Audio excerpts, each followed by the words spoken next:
తెలంగాణ రాష్ట్ర వ్యాప్తంగా స్థానిక సంస్థల ఎన్నికలకు పూర్తిగా సర్వం సిద్ధం చేసింది. నిన్న సాయంత్రం నుంచి కూడా 6 గంటల తర్వాత ఎన్నికల కోడ్ అమల్లోకి వచ్చింది. ప్రస్తుతం మనం మహబూబ్నగర్ జిల్లా రూరల్ మండలం నుండి తువగడ్డ తాండాలో ఉన్నాం. అసలు గ్రామాల్లో ఎన్నికల హడావిడైతే మొదలైంది, కానీ మాజీ సర్పంచులు మరోవైపు ఆవేదన వ్యక్తం చేస్తున్నారు. ప్రభుత్వం ఏర్పడి 2 సంవత్సరాలు పూర్తవుతున్న బకాయిలు బిల్లులు చెల్లించలేక ఎన్నికలకు వెళ్ళాలా వద్దా అన్నటువంటి ఆలోచన సంశయంలో పడినటువంటి తువగడ్డ మాజీ సర్పంచ్ ప్రస్తుతం మనతో ఉన్నారు. వారితో మాట్లాడే ప్రయత్నం చేద్దాం. సార్ చెప్పండి, స్థానిక సంస్థల ఎన్నికలకు నోటిఫికేషన్ జారీ వచ్చింది, ఎన్నికల కోడ్ పడింది. అసలు ఎలా ఉంది స్థానిక సంస్థలకి ఎన్నికలకు, మీరు ఎలా పోతున్నారు, ఎలా ఉంది?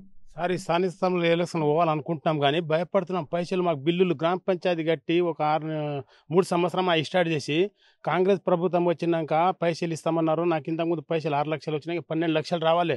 చాలా ఇబ్బందిలో ఉన్నాము. మాకు పైసలు లేవు. గ్రామ పంచాయతీలకు జాగా ఇచ్చి గట్టి ఆ పైసలు కూడా ఇవ్వలేరు సార్. ఇప్పుడు పైసలు ఇస్తామని ఇస్తలేరు. స్థానిక సంస్థలు పోవాలంటే భయం అనిపిస్తుంది. మాత్రం పైసలు ఏ రకంగా పోవాలనో ఎట్లా పోవాలనో అభివృద్ధి పనులు చేసిన వాటర్ ట్యాంక్ కట్టించిన జాగా ఇచ్చిన ఫ్రీగా గ్రామ పంచాయతీ జాగా ఇచ్చిన బిల్లులు లేవు సార్. ఆడ సన్నవాటిగా చెప్పించిన అదంటే వచ్చిందనుకో ఇంకా ఈ బిల్లుల గురించి చాలా బాధ ఉంది మాకు. బిల్లుల పైసలు వస్తలేవు. దయచేసి మాకు ఈ బిల్లుల పైసలు ఇమ్మీడియట్గా వేసినట్టు వేస్తే మాకు కూడా తృప్తిగా ఉంటుంది. చాలా ఇబ్బందులు ఉన్నాయి. ఇంట్రెస్ట్ కట్టలేకపోతున్నాం. ఇంట్రెస్ట్ తెచ్చినామని పైసలు 12 లక్షలు ఇంట్రెస్ట్ నెల ఇంట్రెస్ట్ కట్టినాం. ఒక షెట్లతో తెచ్చేసి చాలా ఇబ్బందిలో ఉన్నాం సార్. మాకు పైసలు రావాలి. ఈ నిలబడాలంటే మాకు కూడా భయం అనిపిస్తుంది.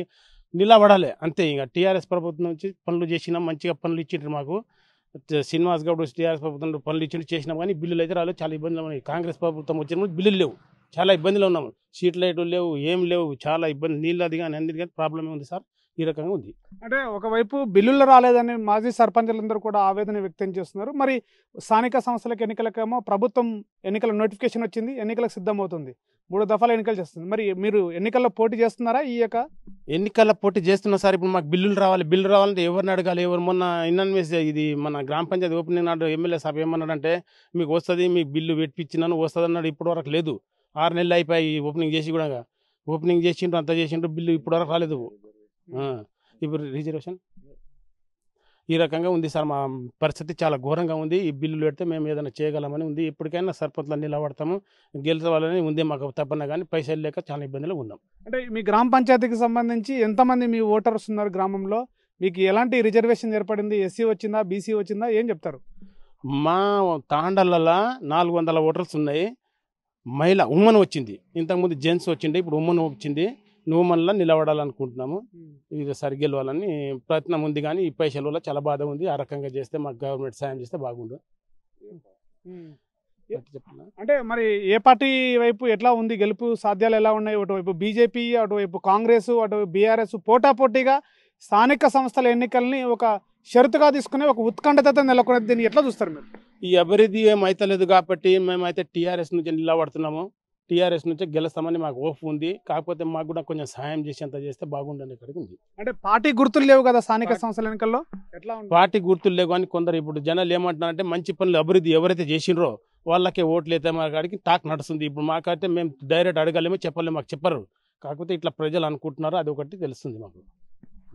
సో ఇది స్థానిక సంస్థల ఎన్నికల గ్రామ పంచాయతీలో హడావిడైతే కొనసాగుతుంది. కానీ మరొక వైపు ప్రభుత్వాలు ఏర్పడి కూడా గ్రామ పంచాయతీలకి నిధులు లేక విడుదల చేయలేక ఒకవైపు ఆవేదన వ్యక్తం చేస్తున్నటువంటి పరిస్థితి ఉంది.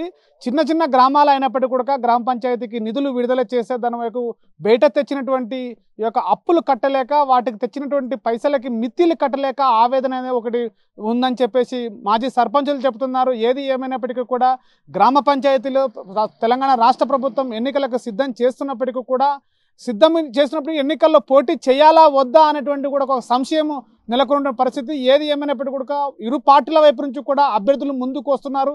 పోటాపోటీగా గెలుపు లక్ష్యంగా పనిచేస్తున్నటువంటి పరిస్థితి కనబడుతుంది.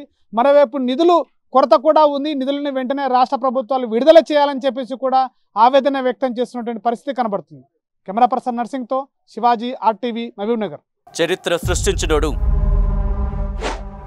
ఇప్పుడు ఆ చరిత్రని తిరగరాయబోతున్నాడు. అబద్ధాల గోడల్ని బద్దలు కొట్టి నిజాలను రాగా మీ ముందుంచబోతున్నాడు.